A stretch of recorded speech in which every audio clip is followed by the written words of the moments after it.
নমস্কার সকলকে, আমি পায়েল। আজ চলে এসেছি আপনাদের সাথে আবার একটা নতুন ভিডিও শেয়ার করতে। আশা করছি আপনারা সকলে খুব ভালো আছেন। আমরা গেছিলাম দ্য ড্রিমল্যান্ড বলে একটা পার্কে। আর এই ইয়েলো কালারের কুর্তিটা আমি ফার্স্ট টাইম পরলাম, ভেবেছিলাম পয়লা বৈশাখে পরবো, বাট তারপরে ভাবলাম যে ঠিক আছে, এখানে বেড়াতে এসেছি, এখানে নিয়ে যাই, এখানে একদিন পরে নেবো। আর যাই হোক, আমরা লাকিলি কালকে ঘুরতে বেরোতে পেরেছিলাম।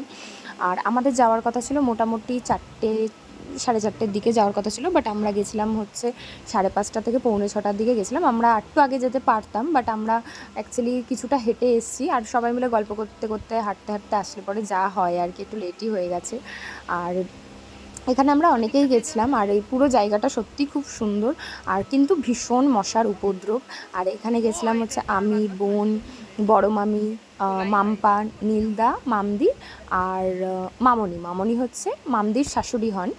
তো আমাদের সাথেই গিয়েছিলো। আর মামনিদের বাড়ি থেকে একদমই কাছে।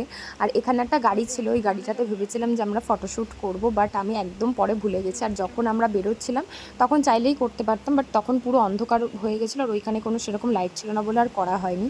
আর এখানে অনেক বাহারে গাছ ছিল, এখানে বসার জায়গা আছে। এখানে শীতকালে পিকনিক হয়, শীতকালে পিকনিক করা যেতে পারে। এখানে টাইম স্পেন্ড করার জন্য একদম বেস্ট অপশন শীতকালে।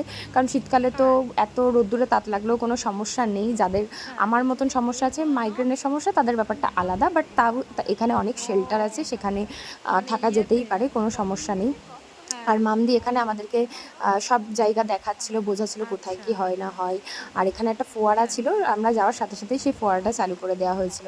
আর এখানে ছোট ছোট অনেক গাছ ছিল, পিটুনিয়া গাছ ছিল, ছোট ছোট আরও এরকম সুন্দর সুন্দর গাছ ছিল। ওইগুলোকে কি বলে আমি জানি না। আমি যদি নামটা জানতে পারি শান্তিপুরে গিয়ে আমি এই গাছটা বাড়িতে বসাবো, আমি ঠিক করেই নিয়েছি। আর এখানে অনেক স্লিপ ছিল, অনেক দোলনা ছিল, বাট আমি ভেবেছিলাম যে একটু দোলনা চড়বো, দোলনায় ফটো তুলবো, বাট সেটাই আমি ভুলে গেছি। আর এখানে যে কটেজ টাইপের জায়গাটা রয়েছে, এই জায়গাটা খুব সুন্দর, কিন্তু এখানেও আমি ফটো তুলতে ভুলে গেছিলাম। তো যাই হোক, এখন আর কি করা যাবে। নেক্সট টাইম যখন আবার আসবো, যদি কোনো দিন এরকম আবার ছুটিতে আসতে পারি, এরকম থাকতে পারি, তখন অবশ্যই আবার এই জায়গাটায় আসবো, বাট সেইবার একটু তাড়াতাড়ি আসার চেষ্টা করব। আর আমরা একটা জায়গায় দাঁড়িয়েছিলাম, সেখান থেকেই কটেজ দিয়ে ভিউটা খুব সুন্দর লাগছিল। আর এই জায়গাটাও যেটা রয়েছে, এখানেও লাইটটা দেওয়ার পরে খুব সুন্দর লাগছিল দেখতে। তো মামদি আমাকে তারপরে ভিডিও করে দিয়েছে। আমি তো মানে কিছুই বুঝতে পারছি না যে কী করবো। তো মামদি বললো যে তুই যা, আমি তোকে ভিডিও করে দিচ্ছি, এখানে যা, এরকমভাবে কর। তো মামদি বলছিল যে ফুল গাছটায় দেখা, ফুলে হাত দে, সব বুঝিয়ে বুঝিয়ে বলছিল। তো আমি সেরকমই করছিলাম। আর এই যে আমি এই হলুদ কুর্তিটা পরেছিলাম, কুর্তিটা দেখতে খুব সুন্দর। আর এখানে প্রচুর গাছ রয়েছে, অনেক গাছ রয়েছে। আর যার জন্য হয়তো মশাটা আরও বেশি এখানে, মানে বললামই এর আগে যে দাঁড়ানোই যাচ্ছিল না। তো আমরা এখানে কিছুক্ষণ এই বাটারফ্লাইটার কাছে অনেক ফটোশ্যুট করেছি, আর ভিডিওও করেছি, ভিডিওই বেশি করেছি, ফটোশ্যুট সেরকম আর করা হয়নি। এখানেও 2 মিনিট দাঁড়ানো যাচ্ছিল না, খালি লাফাতে হচ্ছিল, এখানে এত মশা।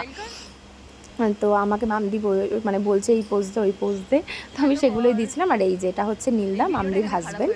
আমি তো নীলদার ভিডিও এর আগে শেয়ার করেইছি। আর এখানে হচ্ছে মামনি আর মামি বসেছিল, দোলনা খাচ্ছিল।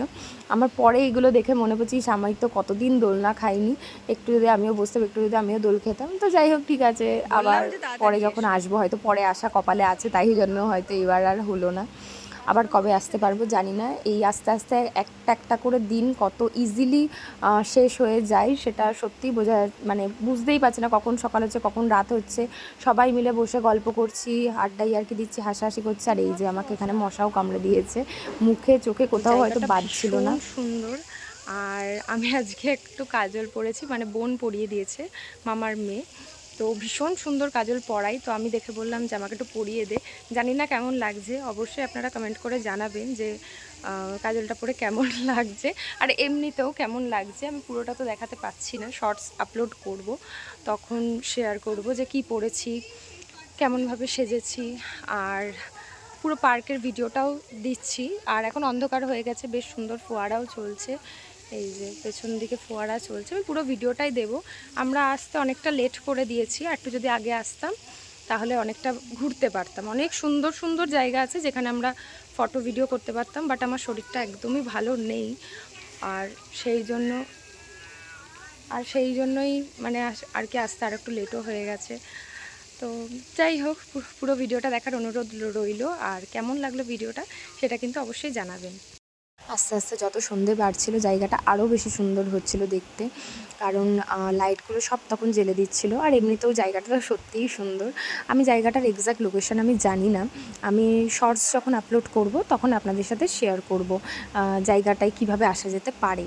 আর যারা দত্তপুকুরে থাকে তাদেরকে তো আর আলাদা করে বলতে হবে না, বা আশেপাশে থাকে তারা কম বেশি সবাই জায়গাটা চেনে। জায়গাটা অনেকেই এখন আসা যাওয়া করেন, পিকনিকও হয়, মানে এখন মোটামুটি ভালোই আর কি চলে জায়গাটা। আসলে দত্তপুকুরে এত সুন্দর জায়গা আছে আমি এই ফার্স্ট টাইম জানলাম। মাঝে যখন আমরা আগে আসতাম দত্তপুকুরে তখন মামার বাড়ির মধ্যেই থাকতাম, কি মামার বাড়ি থেকে ছোটো মামার বাড়ি থেকে বড় মামার বাড়ি কি দাদুর বাড়ি এইটুকুনি আমরা যাওয়া আসা করতাম। আর এই যে এখানে বোন রিলস করছিল আর আমার বোন ভিডিও করে দিচ্ছিল, তো মামদি আমাকে বলছে ওদেরকেও নিয়ে ওরা রিলস করছে তোল। তো আমরা এখানে যাই হোক ঘুরে বেড়াচ্ছিলাম, আর এই জায়গাটা তখন খুব সুন্দর লাগছিল দেখতে।